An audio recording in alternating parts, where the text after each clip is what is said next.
Hey, hey everybody. Thanks for joining us. This is our last day of emergency preparedness, week 6 of virtual Ready Camp. And today, the topic today is the profession of emergency management. And I asked a panel of experts to join us today to talk about what they do for emergency management, because as I mentioned the other day, the profession is actually very, very diverse. There's a lot, we talked about the State Emergency Operations Center and what we do there, but there's a lot that we do outside of the State Emergency Operations Center. And quite honestly, generally speaking, we're rarely in the Emergency Operations Center, maybe 2 or 3 times a year for real emergencies and a couple times a year for exercises. This is a real unusual year where we've been in there all year long, pretty much. We started off the year with a flooding disaster, or we had one back in February, and then went right into COVID. And then we had 116 days of actual physical activation, and we're now virtual. But I've mentioned to you that everybody that works in the SEOC has a day job. And there's other things that have to occur. And in fact, a lot of what occurs prepares us for what we need to do in the SCOC. So before we get started, we only have the 2 campers with us so far today, but I'm going to have them introduce themselves, and then we'll have you all just introduce yourself when you do your presentation. So Jordan, you want to start? Sure. Hi, I'm Jordan. I'm from Milwaukee, Wisconsin. And this is, I think, my 3rd or 4th year of Ready Camp, and I'm going to be a junior next year. Great. And Janice? Hi, my name is Janice. I'm from Detroit, Michigan. I'll be a sophomore in high school in the fall. This is my 1st year at Ready Camp, and I'm also part of the FEMA Regional Youth Preparedness Council. Great, thank you. So it appears we're missing somebody from our panel. So we're going to take Steve first. Steve is our East Central Region Director, and I'll let Steve introduce himself. Steve, did you have anything you needed to display? Because we can share the screen with you if you do. Oh, sure. Well, Jordan and Janice, welcome to Ready Camp. So as Paul said, I'm Steve. I'm a region director with Wisconsin Emergency Management, and I'll explain what that is in just a little bit. That's my full-time job. When I'm not working my full-time job, I'm also a firefighter with the city that I live in. I was recently promoted to a captain, and this September I'll have 30 years on the fire service. So, and that kind of got me into the world of emergency management between fire and hazmat. It took my passion of that and turned it towards the emergency management area. So, and still in response mode. But as Paul mentioned, and I'm going to share my screen, I'm what we call a regional director, and you should see the screen here in a second. Ta-da, right? Perfect. All right. So what I just got a quick little, couple of slides that explain what I do in the world of emergency management with Wisconsin Emergency Management. So my role is to help support the local government, and that's anything from a county to a city, a town, or a village. So what we do, and it's not changing my slides the way it's supposed to. There we go. So our state is divided into 6 regions, and I cover the area in the green here where Lake Winnebago is, and then the peninsula, which is Door County. But I have 14 counties and 1 tribal nation that I work directly with on my day job. And you can see here we have a little bit of an organizational structure. So as you can see right here, here's Paul Cook. So I work for his Bureau of Response and Recovery. And then directly, I report to Natalie Easterday, who's our response section supervisor. So if I have questions, I go to Natalie, and then Natalie takes it all the way up the line. So as I said, I support our county emergency management directors. All 72 counties and our tribal nations all have a director that they take care of their county stuff. So during the daytime, what I do is I work for them. I'm their advocate. So if they have questions or anything like that, I work with the county directors directly. And other things that I do during my normal duties is sometimes the county directors ask me to sit on interview panels for new employees. What I love doing is mentoring or training new county directors, and I do a lot of mentoring even within our fire department with new firefighters too. But I train them and answer questions and let them know what they have to do as a new county director. And my main purpose is I'm a liaison to Paul and those in the SEOC. So when we are out in support of our counties and tribal directors during a storm or a flood or anything like that, I'm the person that they come to me, ask me questions, and then I feed that up to Wisconsin Emergency Management. And then we also help out with providing situational awareness, within the region of storm damages, flood damages, things like that. Again, I serve as the point of contact, that first point of contact between a county emergency management director and myself. And I help them every day with answering questions. I do a lot of question answering about planning for disasters. There's many grants out there that they have to deal with, both from state and federal resources. So they ask questions about grants, exercising and training requirements and what FEMA requires, and then helping them even in those training and exercises and serving as maybe an evaluator and taking notes of what they did well and what needs improvement. So those are just some of the things that I do during the day.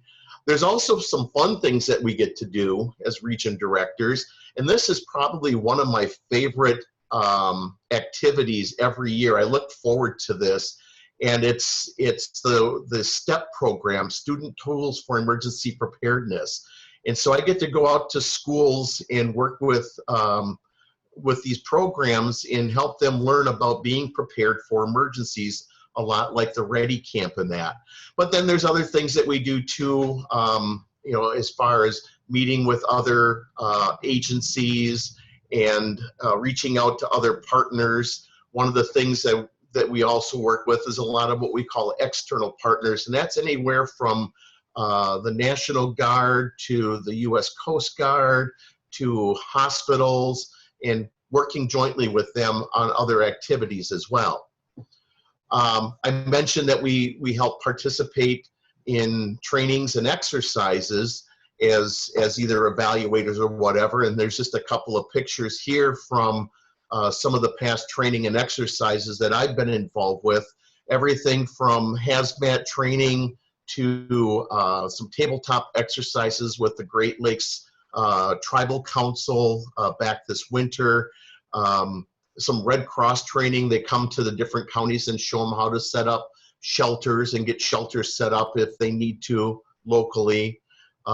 Just a wide variety of different things that we get to do. One of the unique things that I get to do is I'm one of 3 individuals that is responsible for deploying some of our WEM equipment, and we've got some big communications equipment. So the top 2 pictures is our mobile communications center, and the one to the far right, top right, is just one of the deployments that we used the last couple of years at the Ladies Pro Golfers Association, or the LPGA, in the Green Bay area. So that's Hobart and Oneida Nations Police Department members having a morning briefing. And then I think it was actually 2 years ago, I think, Paul called me on Labor Day and said, "What are you doing?" And I ended up taking that big light tower that's on the bridge there down near the Portage area of Wisconsin, actually down near, close to where Paul and MJ and Christina live, for some flooding that was going on. So that's just one of the things that I also get to do. And then if there is an emergency that happens, whether it's a flood or a tornado or anything like that, then I deploy to that impacted area, whether it's a county or a city or village, and I may either go to the county's Emergency Operations Center or EOC, or I might go right to the scene, to the incident command post, and integrate with them, and again, being that liaison back to the state EOC if they're activated. And if I do go to a county EOC, there's a lot of different things I can do there, from helping them. They might request some state resources, again, maybe the communications equipment or National Guard resources. So I will be sitting in their county EOC and helping them do some of those duties as well. If we have damage related to wind or tornadoes or even flooding, then we go out and we do what we call windshield surveys or damage assessment. We just kind of drive around, look to see where the damage is, document that, and then put that information back together that will either go up to FEMA in case we do get a presidential declaration for reimbursement. And of course, every disaster that happens, a lot of times they're what they call VIP visits. A lot of times it's the governor or the lieutenant governor. They want to physically go to the points of impact and see what the damages are, talk to the citizens and that. So then myself and my other 5 region directors, we also work in assisting the public information officers and staff in setting up those VIP visits, and then being that point of contact when they land and come visit someplace. So we get to do a lot of things, some fun things and some not so fun things. We also help with Robby, who will be talking here in a little bit. And we get involved with a lot of recovery efforts and working with FEMA. The bottom picture was just from last year, some storms that went through my area.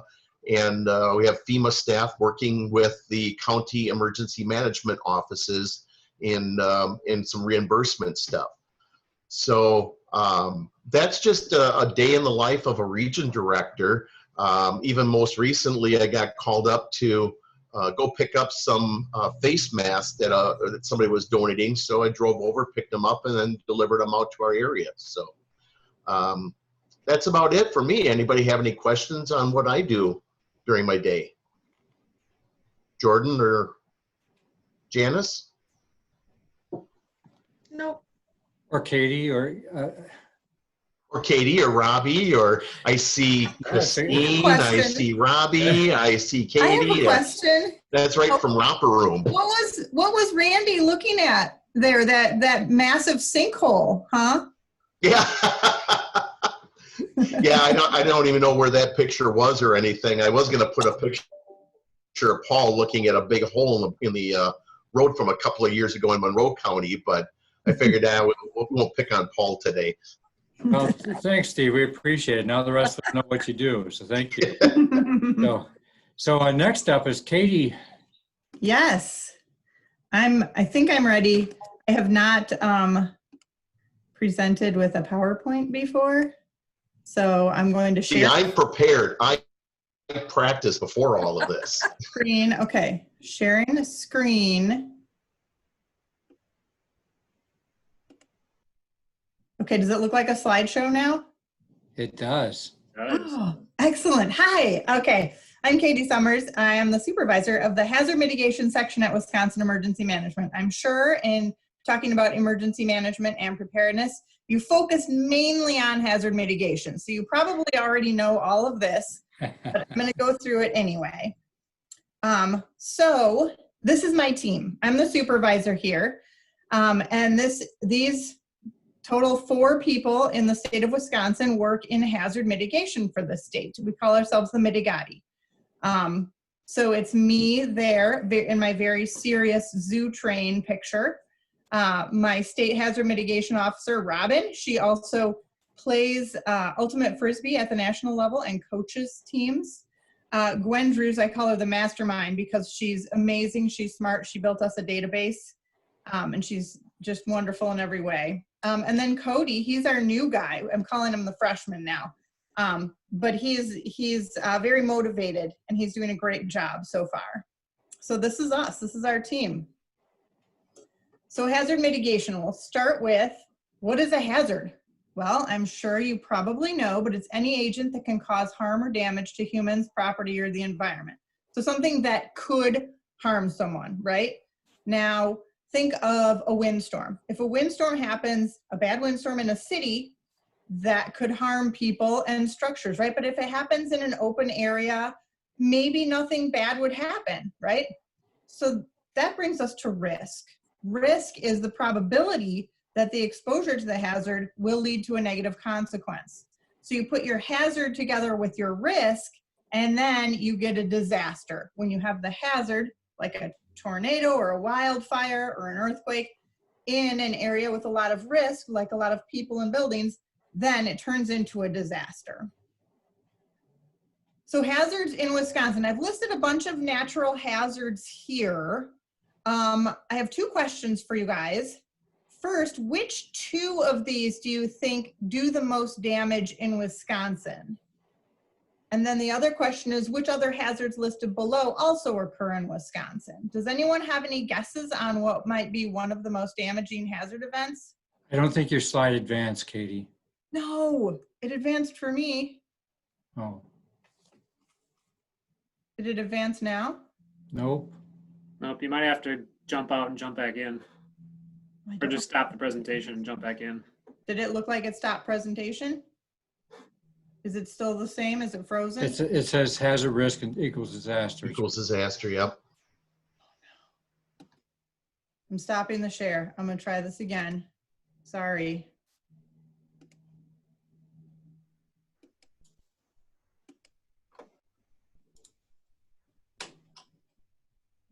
So does it look right now? No, we don't see it at all now. Yeah, Hmm. PowerPoint. What? When you hit screen share, you have to grab your PowerPoint like you did the first time.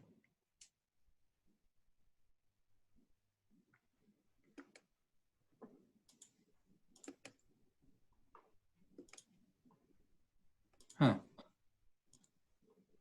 Is it working now? no.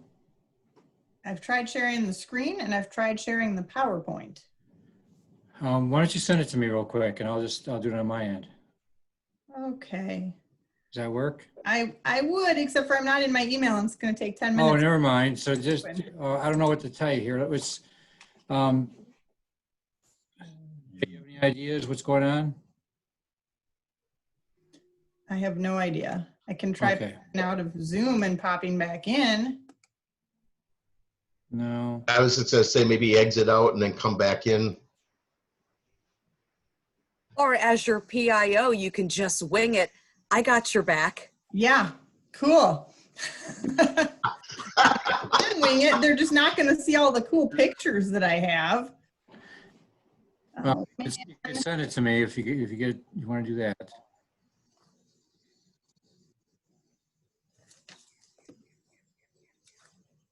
Let me see here. Yeah, all we're seeing, Katie, is it says that you're sharing your screen, but we don't see anything. Mhm. Okay, weird. Doesn't even say to me that I'm sharing my screen. Hmm. Anything? Yeah, it says you're sharing your screen. That's all it says. All right.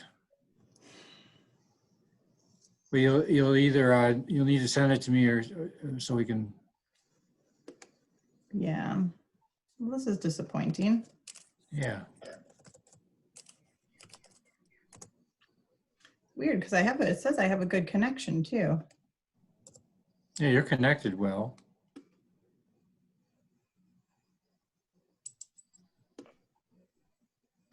All right, I'm using webmail.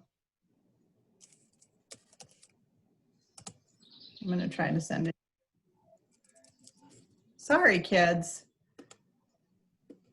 That's okay, Katie. Oh, Yes, I meant you. Hey, thanks for That's calling. okay. Yeah, we appreciate that. Technology is great when it works. Or hang on. I'm going to save it on the common drive. Paul, can you access the common drive? yep. Okay. Just give me a minute here.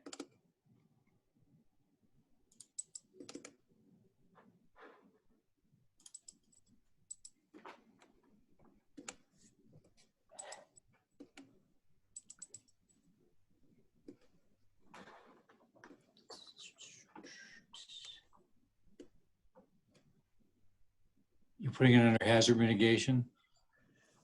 Yeah, I'm putting it in the hazard mitigation folder. It's loading Okay. now. All right.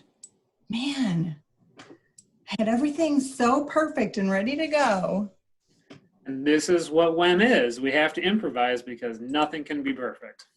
I will say we put the emergency in emergency management. Mm-hmm. But this is teaching everyone that we have to be prepared for everything. Okay, it says your file's still open, Katie. It's not, but it's still loading. Okay, 99% complete, 100% complete. Okay. okay. Now will it work? Maybe. Let's see here. All right, let's give it a shot now. Start at the beginning again so they don't see the answers. Okay.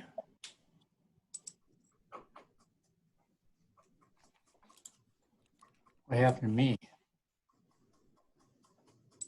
There we go. Now my computer's acting up. Ah, It's Zoom. hold on. Bye.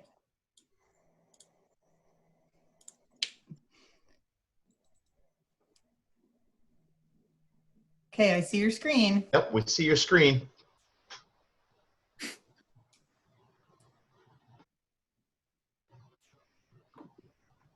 Got it? You see it?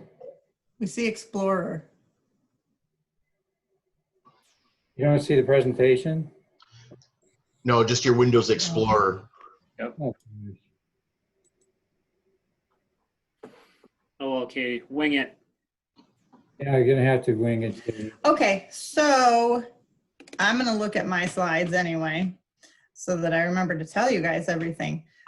So what, just off the top of your heads, what do you think are the two biggest natural hazards that impact the state of Wisconsin? Jordan and Janice, any thoughts?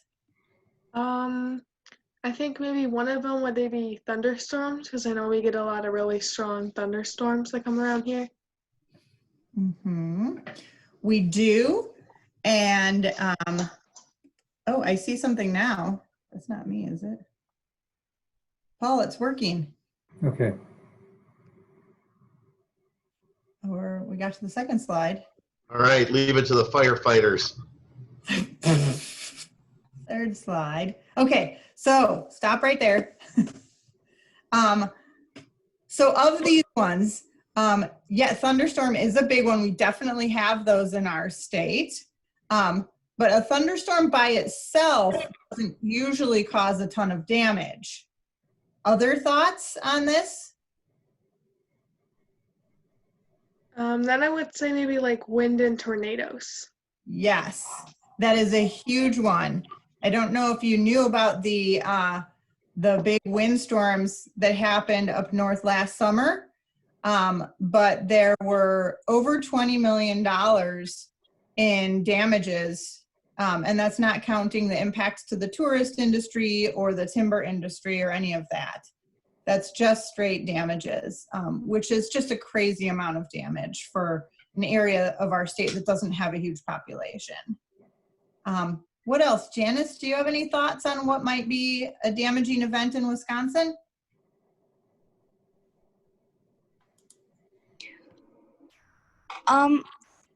Maybe floods. I don't live in Wisconsin, so like I don't know much Right, about it. yes. You live in Michigan, and actually Michigan also has a lot of floods. Yes, floods are the other big one in our state and in Michigan. You know, Janice, I work closely with the hazard mitigation staff in Michigan sometimes too. Because we have a lot of similar hazards, we do share a lot of stories and best practices and ideas. So that's great. So what other hazards below actually happen in Wisconsin too that maybe just don't cause as much damage? Do we get wildfires, or can we get wildfires here? Yeah, yes, we can. What about a tsunami, like a tidal wave? Probably not. We get some kind of big waves on Lake Michigan, but not usually to the tidal wave proportions. Volcanoes, are there any volcanoes in Wisconsin or Michigan? No, Winter storms. Yeah, we for sure get those. Earthquake? There's not a big chance of an earthquake in Wisconsin. But we had 2 of them in a couple of year period. Yeah. We have had them, but how much damage do they do, Steve? We don't even profile them in our state hazard mitigation plan. I saw the damage. A patio set was tipped over from that 1.5 that happened. You're kidding, a patio set. So they had to go outside and actually tip it back up? Man, I hope they filed a UDSR for that work. So landslides. Can we get landslides in our state? We can, yes, in both Wisconsin and Michigan, and a lot of them actually occur along the Great Lakes coast. You'll see it kind of goes together with coastal erosion, another one. Floods, of course. Hurricanes, do we get hurricanes here in the Midwest? Not really, no. Thunderstorms, yes, that's a big one. We get lots of them. And the lightning and the hail, and then combined with the wind, that they certainly can do a lot of damage. Drought. Do we get drought here ever? When it's not raining. When it stops raining for once. We haven't had a agricultural drought for quite a while now. But yeah, we can. Okay, next slide. Hopefully this continues to work. Yeah, see, oh, you skipped. That's okay. It just showed the answers to the ones. We just showed the answers of all the underlined ones are ones that we do experience, and the red stars are the 2 biggest damaging events that we get. All right, next slide. So this is just a picture of what happens when it floods in Wisconsin. In the upper left, that big silvery crunch thing, that's a culvert, or one of those tubes that runs under roads to let water pass through. That culvert and the road above it were completely destroyed in a big rain event up in Douglas County. That culvert was big enough for me to stand inside of without crouching down at all. It was 6 feet diameter culvert. So that was a really big event that just blew that right out and crumpled it. And then you can see on the bottom left, that's in Mazomanie and Dane County. It's a building that's flooded, and you can see the cars that are in the parking lot there. You can just barely see the roofs because the water is so high. And then in the top right, that's the village of Rock Springs in Sauk County. And that it just flooded, that river, it just expands when it floods, and it floods their entire downtown area, all the businesses there. And then the bottom right corner is somebody's house. It's in Dane County, where the city of Madison is. And that you're basically looking into their basement because the flood came along. The force of the water just pushed their basement wall in, and you can even see their washer and dryer sitting in there. And it destroyed everything they had down there. So floods are a very serious problem in our state. Next slide. Tornadoes also, these are just images of wind and tornado damage here. You can see when we get tornadoes, obviously a lot of trees come down. It can impact structures. Trees can fall on structures, or structures themselves can be blown away. Roofs can be blown off. In the bottom right, there's a car flipped over because the force of the wind can be that strong. And in the bottom left, that's Governor Evers. He's actually walking past a mobile home park that was pretty completely destroyed by a tornado. So people who live there, their homes are just demolished. Next slide. So those were a couple of the hazards. So how do we measure the risk? Well, for floods, FEMA makes floodplain maps. They take the terrain data, which is basically the landscape and the slope of the land. And then they say, what's going to happen if we get a lot of rain? What is the water going to do? And they make these maps to show us. So you can see the thin blue line there is the center of the river. And then the striped lines, that's an area called the floodway, which is basically when there's a flood, that's where the water is rushing and moving really fast. So a really dangerous area during a flood. And then the light blue area outside of that is called the flood fringe. And that's the area where it will still be underwater, but it's just not quite as dangerous. But you can see right under those layers, there are a lot of buildings, homes, businesses that are in danger. So if a flood comes to this community, we know which buildings are going to be at risk. So we can target them for mitigation efforts. Next slide. So then for tornadoes, there are wind speed maps like this one. They all look pretty similar. You can see Wisconsin, you can see Michigan there too. Both have quite a bit of that dark blue 250-mile-per-hour winds. That's the F5 tornadoes. And then a little thin strip of 200-mile-per-hour winds. And both states at the very top have a little bit lower wind speeds, but 160-mile-per-hour winds are still really fast and can still do a lot of damage. Next slide. So another factor with tornadoes and wind is how is the home built? So looking at these two homes, they look pretty similar. They're both cute little homes, could have a little family living in there. But can you tell from looking which one might be safer during a tornado?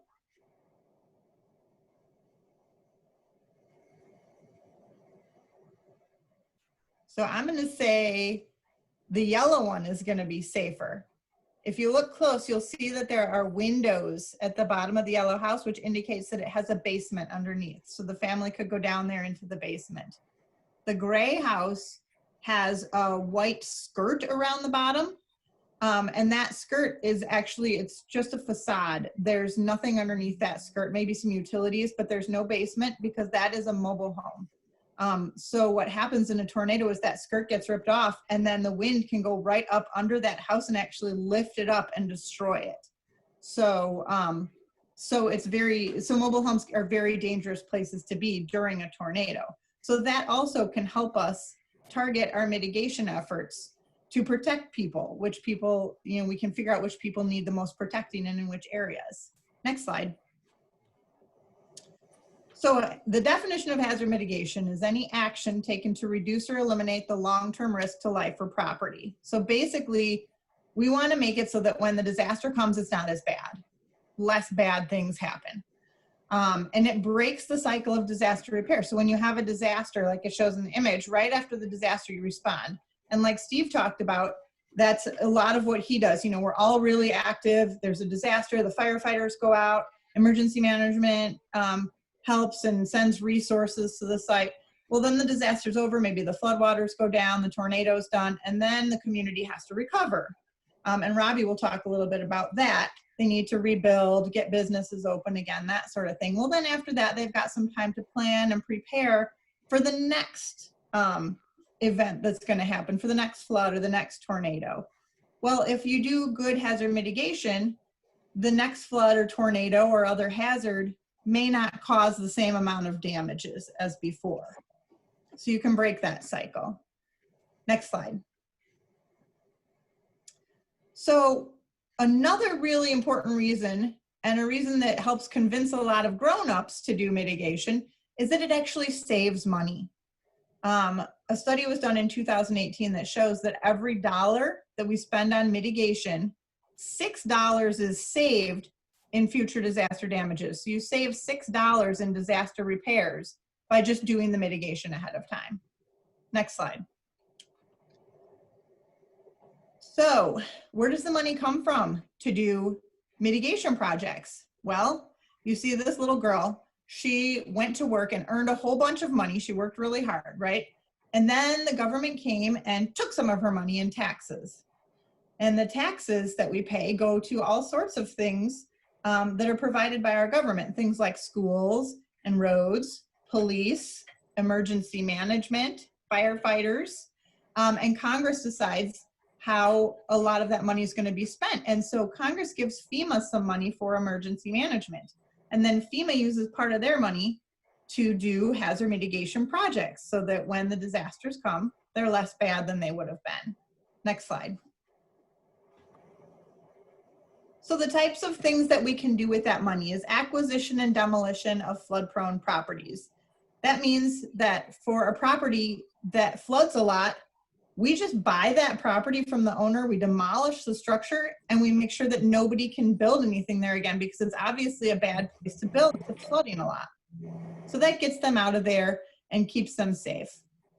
And it also makes a nice open space for that community. Next slide. Another thing that we can do if it's a really nice structure that we want to save for some reason, but it's still in the floodplain, is we can elevate it. We actually take that structure, we lift it up there. You can see how they raised it up and then they filled it in with dirt and put grass on top, and it looks really natural and normal, but now it's high enough where it's not going to flood if the river floods. Next slide. Then flood proofing is another thing. These are businesses.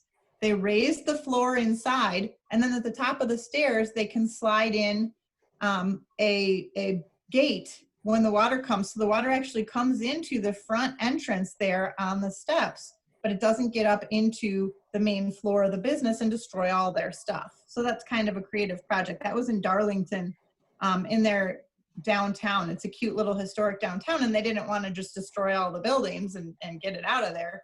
So they came up with that creative solution. Next slide. And the main thing that we do for wind and tornadoes is to build community tornado safe rooms. This one is in a mobile home park. We've done probably 12 or 15 in different mobile home parks around the state.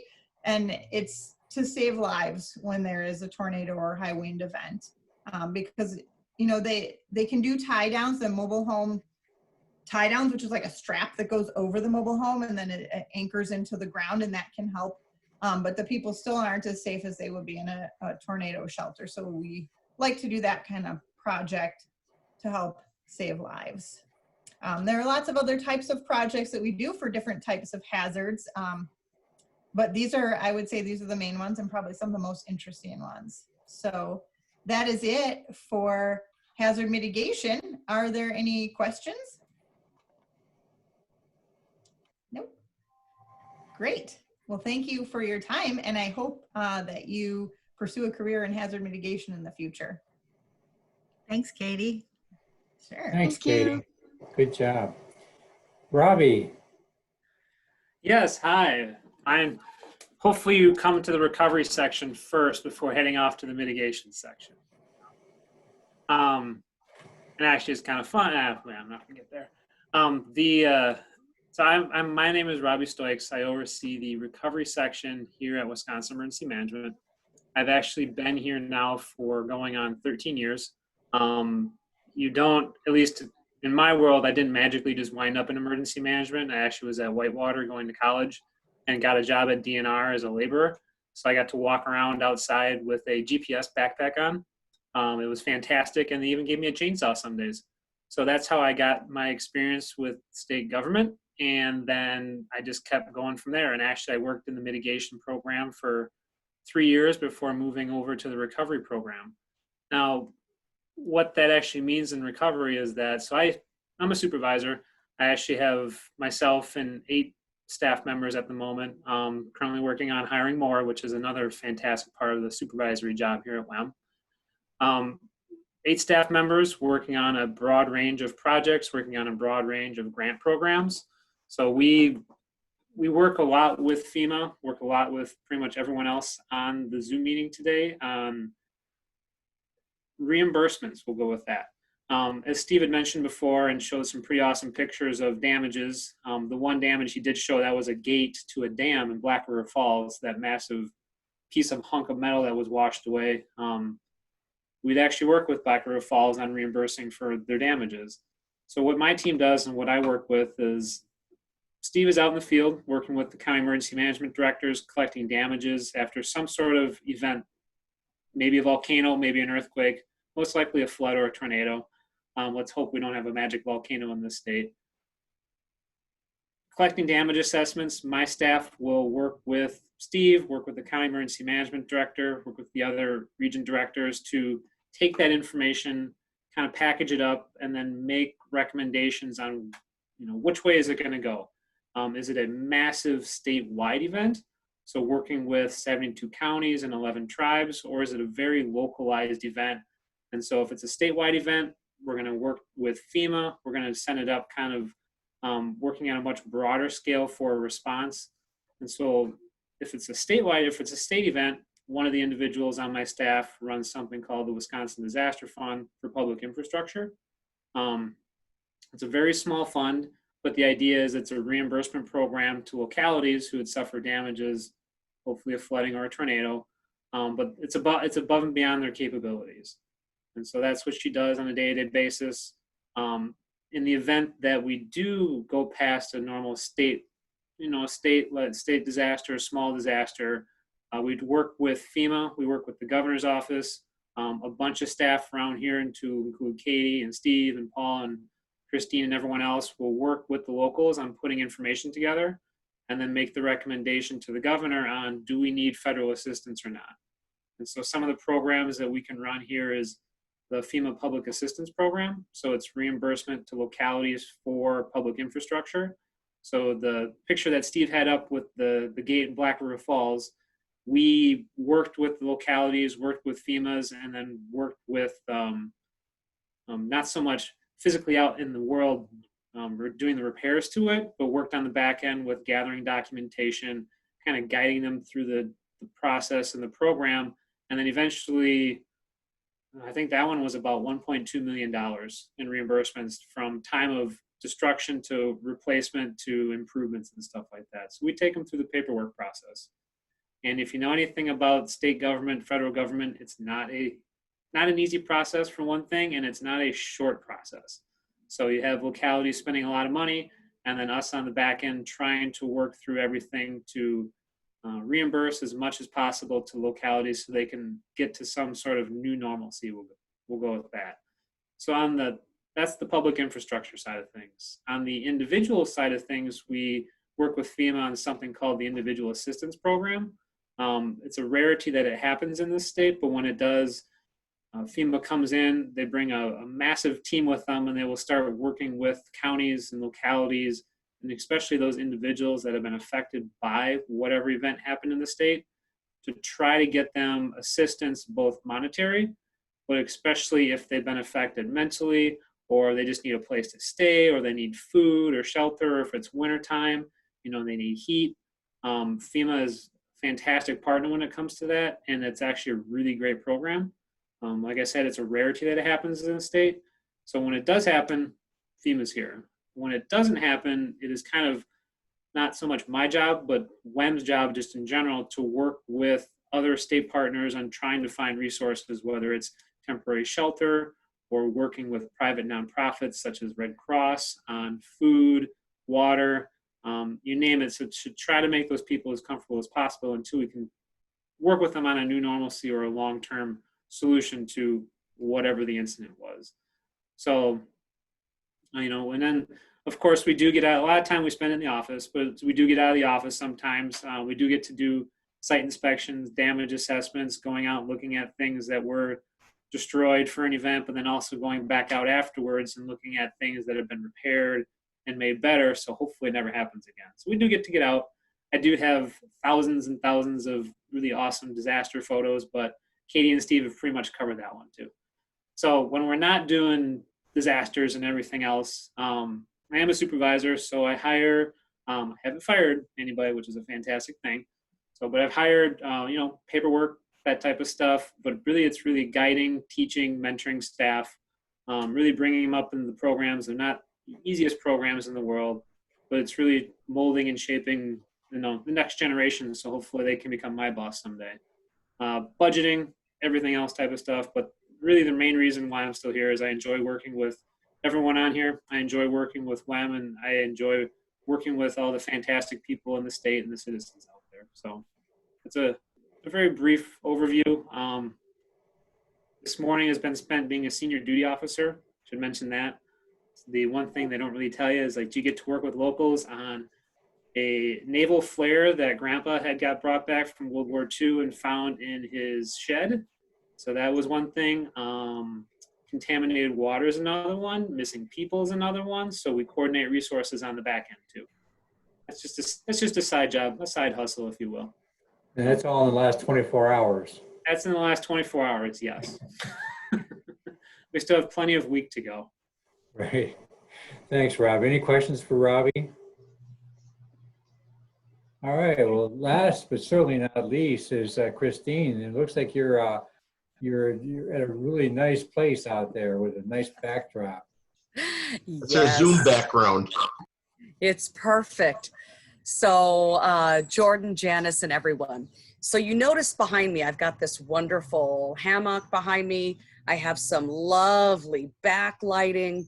Well, that's my job, to make things look good, make the agency and the people I work with look good, instead of showing them, you know, the yucky stuff, the stuff that's hanging with cobwebs. My job is to put a good face on Wisconsin emergency management.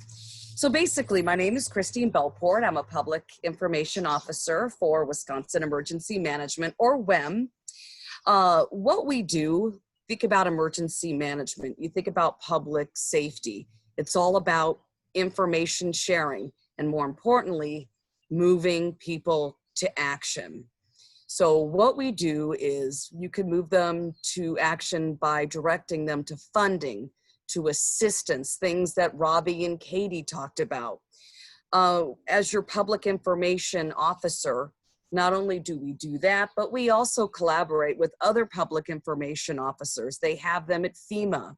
You have your county, your tribal, and your region emergency managers. So what we do is we work with them and several other state agencies. In COVID, we're also working with Department of Health Services, more and more with the governor's office, with the National Guard.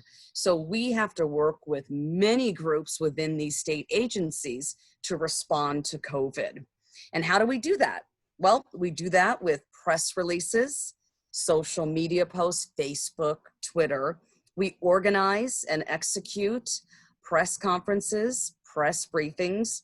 Sometimes if you turn on the news, you'll see someone standing up at a podium with a microphone speaking from earlier that day. More often than not, that public information officer made that press briefing happen, made sure the microphone was working, made sure the speech and those remarks were delivered carefully and effectively. We also answer questions when reporters call us or when the public calls us. Oftentimes I may direct them to the appropriate department head, whether it be to Robby, to Katie, to Paul. I may even direct them to a different agency. Hey, that's not what we're handling right now. You might want to contact Department of Health Services or the governor's office. So basically, that's your simple explanation of what a public information officer does. But as you heard, there are many departments that make up Wisconsin Emergency Management, and it can be really overwhelming to people who may not really know what WEM, Wisconsin Emergency Management, does. So I take what Robby said and what Katie said and also what Steve said, and I help whittle that down to make people understand. Got to make the reporters understand, or they're going to put out the wrong information. You have to make the public understand, or they might not know how to apply or how to approach FEMA or what individual assistance programs really are, or the disaster fund. So what you need to do that is you have to produce effective messaging, whether again, it's press releases, especially during emergencies. We want to move people to action. We tell stories that we put on our website for WEM or on social media posts. Our job is to inform the public. So that's my job as your public information officer. To become one, you better have some pretty strong, they call it comms skills, communication skills. So you have to have very strong written skills, spoken skills. You may be writing a speech for someone. You may be delivering a speech for someone. And you also must have to, I guess, take the temperature of a room. You know, if I come into a situation, if there's an emergency and I'm speaking to Katie or Robby or Steve, you know, my first question to myself is, what messaging needs to come out? What do I need to do as a public information officer to get people to understand this? I also have to understand the needs of reporters.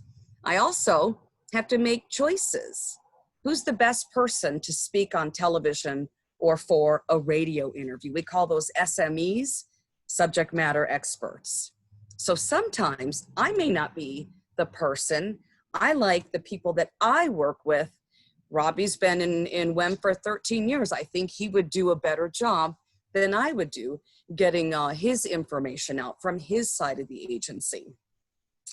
We also have to work under quite a bit of deadline pressure. We have to coach and teach people how to speak to the media. So for example, during COVID, I have been helping Dr. Daryl Williams, he's the administrator of WEM, with some media coaching, but I've been doing a lot of work also with TAG, T-A-G, that's the Adjutant General. That's Major General Paul Knapp, the leader of the Wisconsin National Guard. So they've been doing a lot of live press briefings online. So what I have to do for both of these gentlemen is I have to think, what questions are reporters going to ask? And then I'm going to, when we kind of do a role playing or a rehearsal for this press briefing, I have to ask these questions, and then I listen to their answers and I frame their answers or help them better frame their answers. And that sometimes means I have to come up with reports with appropriate data, appropriate numbers.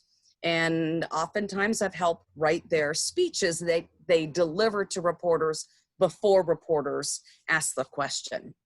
Now, how do I know so much about reporters? How do I know so much about TV and radio? Well, I think something that makes a public information officer strong is if they were in information sharing. I was a former television news anchor and news reporter. A news anchor is someone who sits at the desks and they host the news programs. A reporter is someone who gets out on the scene, does the legwork, puts the stories together, write them, and give them to the anchors to deliver. So not only do I understand deadlines for radio or TV people, say for example, if a TV person calls me at noon and says, hey, I really need to interview Dr. Daryl Williams, our WEM administrator, I can't put that interview off until 4 p.m. because by 4 p.m., they have already hit their deadline for their 5 p.m. news show, which is where Dr. Daryl Williams, his soundbite is going to go. So I have to respond and understand their deadlines as well. I may be busy, but reporters are very important to helping us deliver our message. I have to understand media terminology. A reporter may call Robby, Katie, or Steve and said, hey, I want to do a VOSOT and use your SOT for it. They might think, what is that? A VOSOT is simply VO, video, SOT, S-O-T, sound on tape. So that tells me, okay, so they just want a soundbite of Robby, and then they're going to have video covering that. I have to know what a package is. That's important. A package is a taped piece with a bunch of video and sound bites dispersed. And you have to understand and know how to set up a press conference, which I've done a couple of times, even offsite at Battelle, one of our decontamination systems, mass cleaning systems. So yeah, those are things I need to understand, and I do. But I also help my friends at WEM understand that the media is our partner, not our enemy. They are so important and vital to the existence and the dissemination of information that we need to put out. What I also can do as a public information officer is I know how to sell a story to the media that I want them to tell. So I put a good spin on a story. Make it look attractive, see? Just like the hammock and the lights. It's the same thing when you write a press release. I can encourage them to act on our story. Again, we must, as public information officers, move people and the media to action. So then they do the rest for us. They're our partners. So my job is to make you look good, is to make our agency look good, and to protect our image. As a PIO, I'm your partner, I'm your spokesperson, and I'm also a megaphone for not only our agency to the public or to the media, but also we are always in direct contact. We have daily calls with our friends with FEMA, with county emergency managers, tribal region emergency managers. That's what I do. I really try to become, I think, the megaphone for when I try to help move people to action. And that might even be helping put on the STEP program that Steve was mentioning. So what we do is we move people to action, and that's what I do as your public information officer. If you have any questions, let me know. Great. I do. What's our Facebook? We have Facebook, Twitter. How do they find us? Well, we do press releases letting people know how to find us. But if, say, for example, if Jordan and Janice would like to see them, all you have to do is type in Wisconsin Emergency Management in Twitter in your search bar, or even on Facebook as well. All right, great. And Christine, you could like the Ready, Mary Jean, or Jordan or Janice could tell us what our Ready site is, right?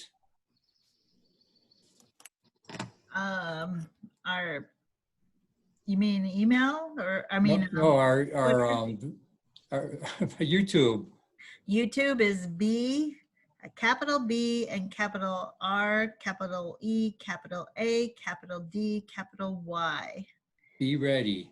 B, I love it. yeah. So that's our, that is our YouTube channel. And then we have an Instagram, b.ready. These are all lowercase, b.ready.emergency. So, yep. All right, Well, we should great. share some messaging then. Yeah, we definitely should. Well, guys, I really appreciate you joining us today. Let's give them a big round of applause. Yeah, thank you. Thank you very much. This will be available then for those who missed it too. So they will be watching this also. So, but we really are thankful for Jordan and Janice joining us today. So. Yes. So everyone enjoy the weekend. Robby, I hope you, I'm not going to use a Q word. Have an uneventful weekend, Robby. We've already been jinxed so many times, it doesn't matter. Yeah. All right. And Jordan, Janice, we'll see you next week. Enjoy your weekend. Thank Thanks, you, guys. you too. Thank you, everybody. Thank you. Hi. Bye. Just wanted Hi, to everyone. give a heads up that next week is CPR and AED. So we'll Awesome. have lots of exciting activities related to those topics. And Project Adam is going to be helping also with Kim Schubring, who's been involved with our program for like many, many years, almost as long as we've been active, for 16 years. I think Kim's been involved for 14, I believe. So, yeah. All right, sounds good. Thank you, everyone. All right, take Bye. care. Bye. Bye. Thank you.